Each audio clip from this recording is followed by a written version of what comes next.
Okay, so the next question that we got on the menu today is looks a little shocking, but I'm sure that we can electrify our way through this. Okay, so we have three identical light bulbs. It's good to know that they're identical.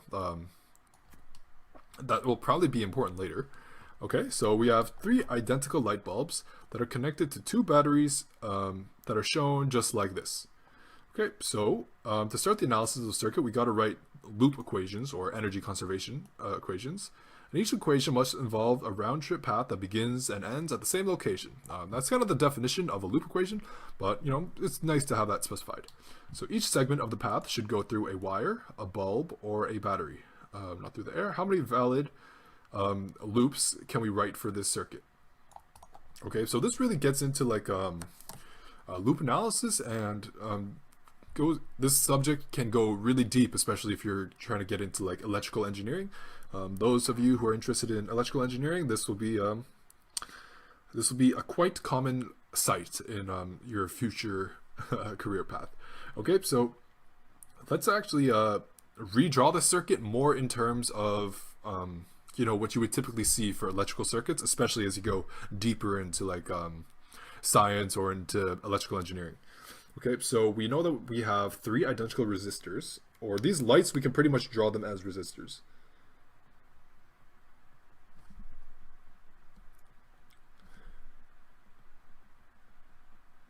Okay, because they really just, if current goes through them, they turn on and they dissipate some energy, but they don't store any energy, so they're not like any storage elements. That gets a lot deeper into like electrical engineering stuff, but it's kind of out of the scheme of this question. So, and we know that they're identical, so we can just give them resistor values of capital R, and we know that they're all going to be the same, so we can treat that capital R as the same for any one. Okay, so we have two of them in parallel, and those two in parallel are in series with another one, like this. And we have two batteries like this. I like drawing batteries like this.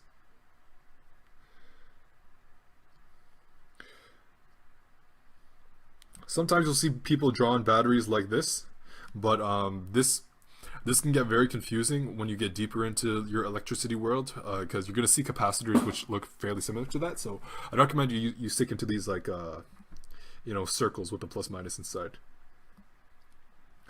Okay, so we have two batteries in a series like that, and we want to write some equations for this, or some loops. So let's give some names to these batteries. So let's call this B1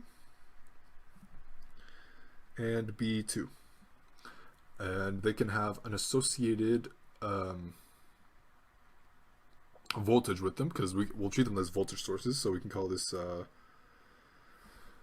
maybe instead of B we can use V instead for voltage. Sometimes people also use E for electromotive force, but V is going to be the most common, especially in like electrical engineering. I'm not really in electrical engineering myself, more in the software world, but there's a lot of overlap, and a lot of my friends are in electrical engineering and share a lot of knowledge. Okay, so how many valid loop equations could we make for this? Let's draw them out. So the first one, as we can make in this blue color, we could see that this will go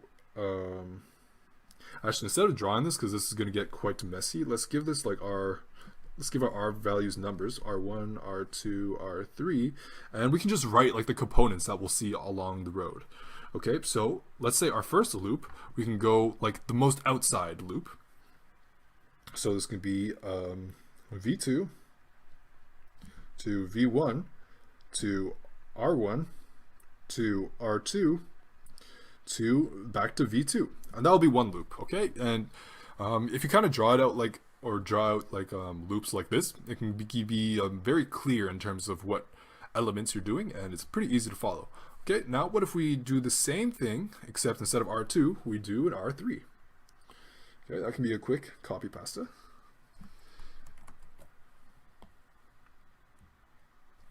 So this would be another perfectly legitimate and reasonable loop. do an R3 instead of R2. And another loop that we can do is just R2 and R3.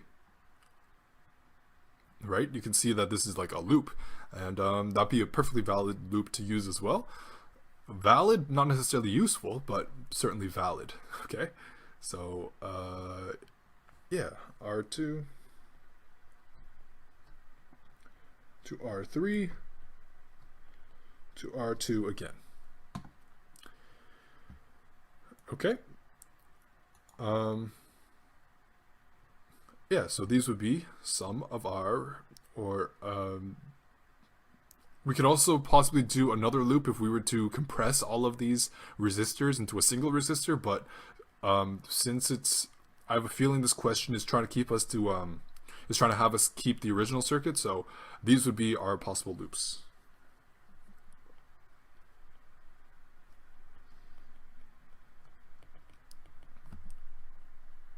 Possible loops.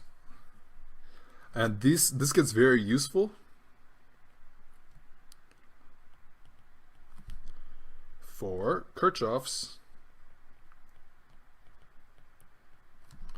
voltage rule. Okay, so keep that in mind. Kirchhoff's voltage rule. Yeah. Or I think it's law instead of rule, but same thing. Okay, so E1 refers to the electric filament in bulb 1. We don't really need L because we're based on Kirchhoff's voltage law. So we know that Kirchhoff's voltage law or rule is as follows. We know that the sum of all voltages in a loop is 0. Okay, so this question's something a little bit fishy about this question is they have E. I guess if E represents the electric field instead of voltage, this could kind of work out, but we need some more context about like the internal information about the light, but we can still proceed. So is small enough to neglect. Okay, for the connecting wires, that's cool. So which one of these would be legitimate loops? So EMFs are going to refer to the batteries. So the batteries, and then -1 and then -3. So that's one of them. So that's identified. I guess it's kind of like a multiple choice type situation that we got here. Then we have 1 and 2. Assuming this is 1 and 2, that would not make a legitimate loop. So that's disqualified. And then this one, subbing out 2 instead of 3, that's a perfectly legitimate one. So hopefully you can see that highlight. Okay, you can. So this one, that's good. And this one is good. And our last one is just going to be R2, R3, and then back to R2. But we're not going to write R2 twice. We're going to put them in just once. And that corresponds to this one, and they're going to have opposite signs because you do need to take into account that you're going to go through one of the resistors backwards, which is going to translate to a negative voltage. Okay, cool. So for our final answer, it would be this one, this one, and this one. We can make corresponding KVL or Kirchhoff voltage rule, Kirchhoff voltage law equations to correspond to that. Okay, cool. So it's also so I guess this is another part of the question is asking us. It's also necessary to write charge conservation equations for the node equations, which corresponds to Kirchhoff's current law. So that let me write out what Kirchhoff's current law is real fast. It's law, not bad. So Kirchhoff was a pretty smart scientist who named these things. Oops, not circuits, current.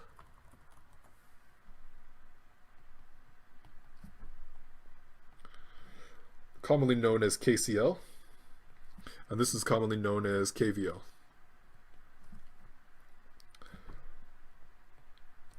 sum of all currents in a node is 0. Or another way that you could write this is the sum of incoming currents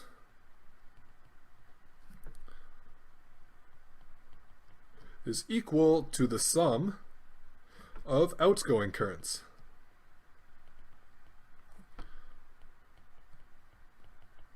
I prefer to write it this way because otherwise you need to set a standard for if negative current is incoming or negative current is outgoing, and it doesn't matter which one you choose, which can really make it quite confusing. So I would recommend that you do the sum of the incoming on one side of the equals and the sum of the outgoing on the other side of the equals, and that way you will always have you won't need to worry about those like sign conventions as much. Okay, so let's actually write out what these are. Let's say this corresponds to this branch here. Let's say that corresponds to I1, current 1, and I2, and I3. So the current numbers correspond to the resistors that they flow through. And so which one of these are valid? So the node of interest is the node right here. So let's call that node A, and I'll redraw that down here. So node A, I named it A. It's not formally known as A, but here we have R1, R2, R3, and the rest of the circuit we don't really need to draw. It's not really relevant. We just need to look at this particular node and the things connected to this particular node. So, given at node A, let's use this Kcl equation. What is the incoming currents? Who's incoming to node A? I1, well that's incoming to node A, so we can write that on the left side, I1. And is there anyone else incoming? I2, well that seems to be leaving node A, and our I3 also seems to be leaving the node. So on the other side of this, we could do I2 plus I3. And this would be our equation of that multiple choice situation, I'm guessing, right here. So I1 equals I2 plus I3, that's the one. That's the one that we want to use because we need to consider Kirchhoff's currents law and know that the incoming currents is equal to all of the outgoing currents added together. And in this case, we only got one incoming and we got two outcoming, so or outgoing. So, you know, this would be the only one that matches with that. So the only way that like I1 could be equal to I3 is if I2 was 0, and that would only be the case if like R2 was so absurdly high that it's pretty much like not connected. So that'd be the only case that happens, and vice versa for I1 equals I2. So KCL, Kirchhoff current law. That's the real key to this one. Okay, cool. Okay. So for the next part of this question, it's asking us, or it's giving us this information first. Each battery has a voltage, EMF means voltage, of 1.4 volts. The length of the filament in each bulb is 0.013 meters, and the radius of each filament is 5 micrometers, quite slim. And the electron mobility is 1.8 or times 10 to the negative 3 meters per second per volt per meter, and tungsten has quite a few mobile electrons per cubic meter. Okay, now given these quantities, we want to get essentially what we're looking for, given all of this information, is the magnitude of the electric field inside of each one of these bulbs, and the current that goes through each one of these bulbs, which is pretty much we just want to find the voltage that goes through each one of these resistors, as well as the resistance through each one of these resistors, because we know that once we have the voltage of a bulb,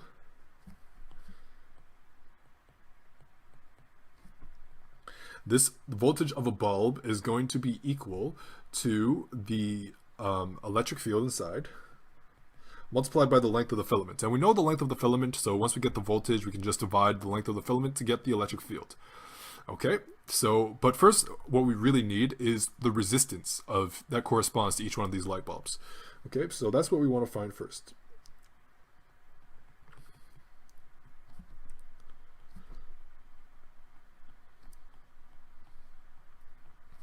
Okay, resistance of the light bulbs. Okay, so what have we been given here? So far we've been given the length of the filament. So let's call that L, cursive L. This is 0.013 meters. Our radius of the filament, let's call our radius R. Let's call that radius is going to be 5 times 10 to the negative 6 meters. Very slim. Electron mobility of tungsten, let's represent that with mu.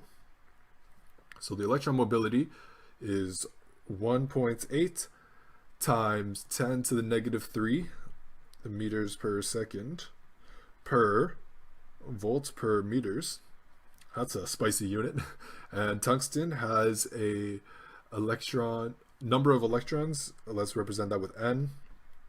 That's going to be 6 times 10 to the 28 electrons per cubic meter.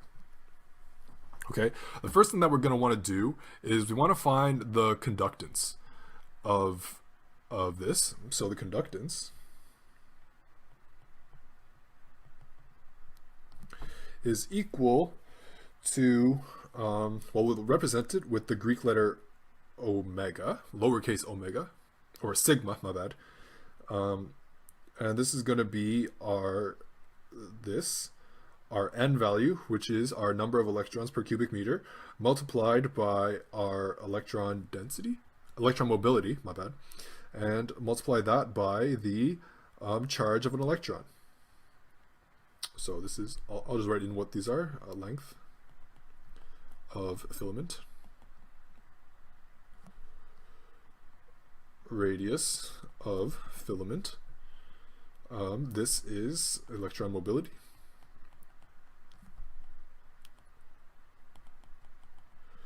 This is electron density.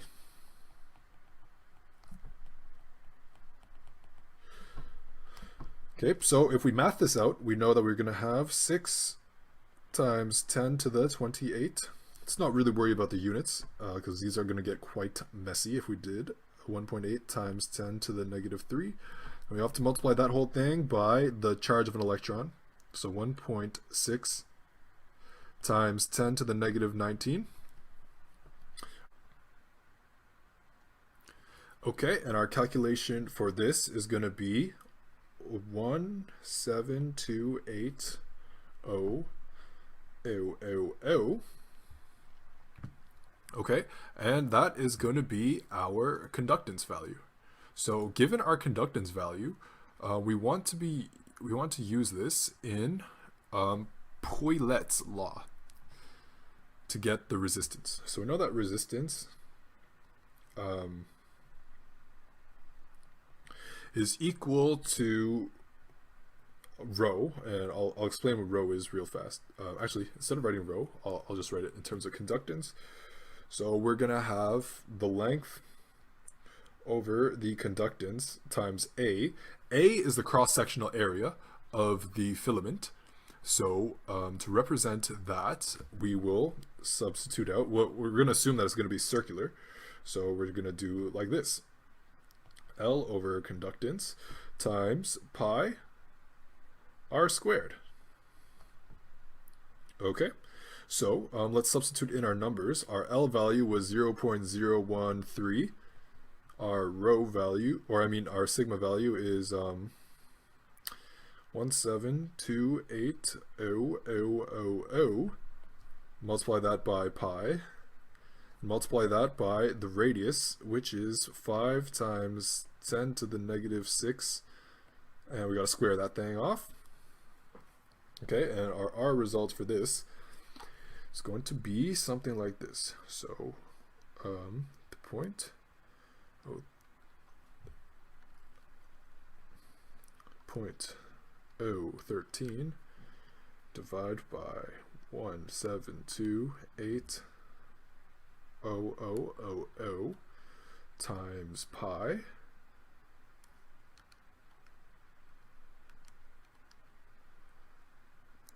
times, in brackets, 5 times 10 to the power of -6 squared. And the result of this is 9.58 ohms, which is reasonable. Okay, so this is the resistance of one light.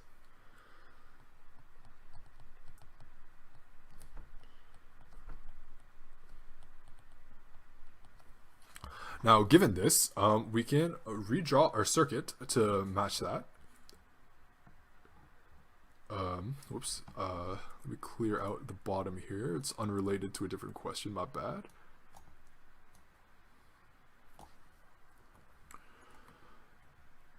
Okay, so let's redraw the circuit ASAP fast. So we have plus minus 2.8 volts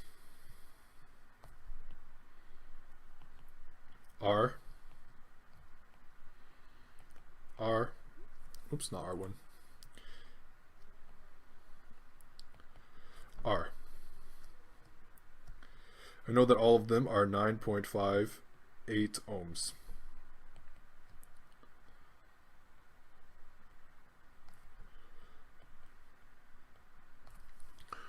Okay, so let's combine this into a single resistor. So to get the equivalent resistance of this entire circuit, we're going to have something like this. So Req is equal to R plus 1 over R plus 1 over R to the -1. So as you can see, we have two parallel resistors, and those two parallels are in series with another one. So with some quick math, we know that in parallel, these are identical. Identical resistors in parallel have an equivalent that is exactly half. So we're going to have 1/2 of R for these two, and then plus R. So we're just going to have 3/2 of R, so 1.5 R. Yeah, do the math real fast, and you'll believe me, and you'll come to the same result. So subbing in R is equal to 9.58 ohms. We know that Req is equal to 1.5 times 9.58.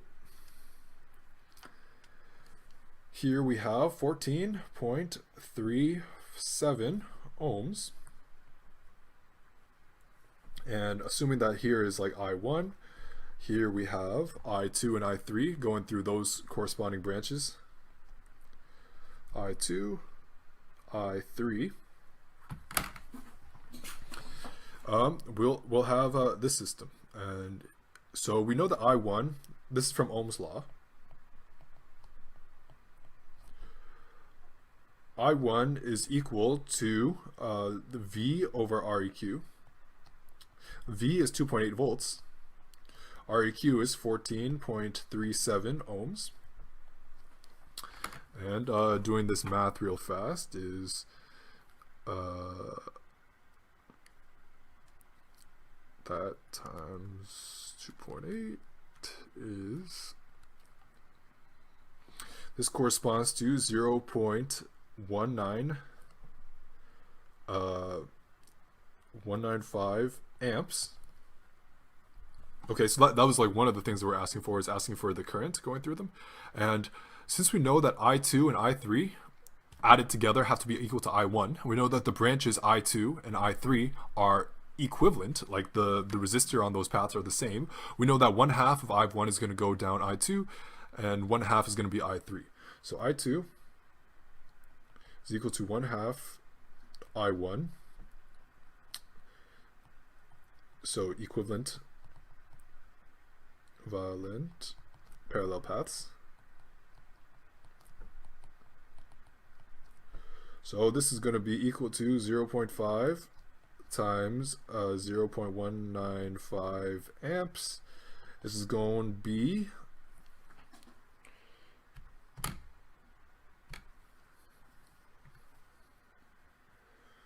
0.097 amps. Okay, so this gives us I1 and I2, and I3 is going to be equal to I2. And this will give us exactly what we need for there. And then once we have this, we can use Ohm's law again. V equals, or let's say V1 is corresponding to I1 times R.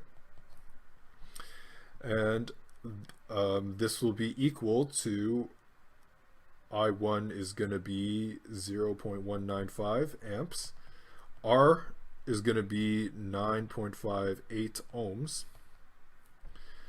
And the voltage for that is going to be times 9.58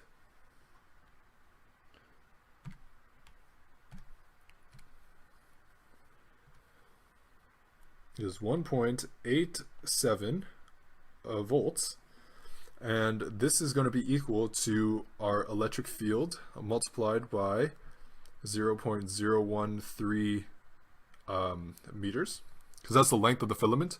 We know that from way up there we had resistance of the bulb, or no, the voltage of the bulb is equal to the electric field inside multiplied by the length of the filament. So given that, we can isolate the E, which is just going to be 1.87 divided by 0.013, and that's going to give us an electric field that corresponds to 143.59 newtons per coulomb. So this is for E1, and for V2 we're going to do the same thing, except we're going to have a different current value. So I2 for R, so this is going to be 0.097A multiplied by 9.58 ohms. This is going to be exactly half of the voltage that we had up there. Yeah, so so 1.87 divided 2 is 0.935 volts, and this is also equal, well, that was E1, this is equal to E2 times 0.013 meters. And then isolating for E2, we're going to have that divided by 0.013. And here we're going to have 71.92 newtons per coulomb for the electric field in the second light bulb. Okay, so we got the currents, we got the electric field inside, and that pretty much concludes everything that we need to know about this question. I know it's been an extremely long question, but we got to do what we got to do. You know, sometimes your exams will be this long, and you got to stay focused and just stay sharp and yeah, stay good. So there is no above solution. Yikes.